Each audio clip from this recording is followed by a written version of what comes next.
C'est un lieu méconnu et pourtant c'est un patrimoine incontournable dans notre région, la gare de Novéan, construite par les Allemands après l'invasion de 1871.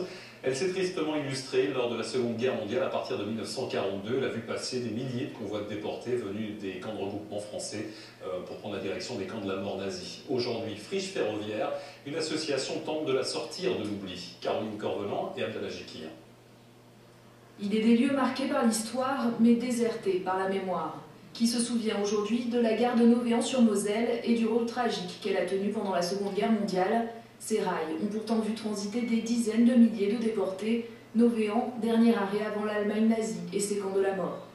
Ce qui se passait, c'est que les trains de déportés qui étaient emmenés par les cheminots de la SNCF ont changé les équipages. À ce moment-là, les trains de déportés étaient pris en compte par la Reichsbahn.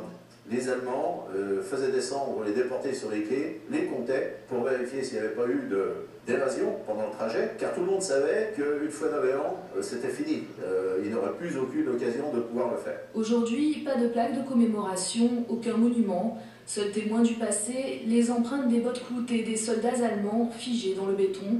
Et ce document d'époque, un article écrit par un journaliste de la Nouvelle République. Depuis sa maison face à la gare, il a tout vu. Les gardes-chiourmes faisaient descendre sur les quais le misérable bétail humain.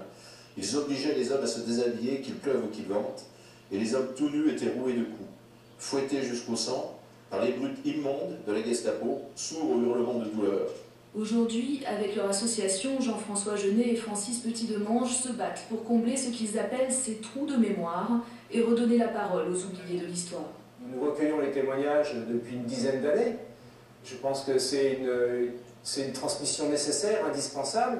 Je pense qu'il faut faire connaître cette histoire, d'autant plus qu'elle s'est passée sur notre territoire.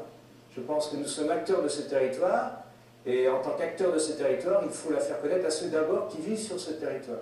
Et en premier lieu, la jeune génération.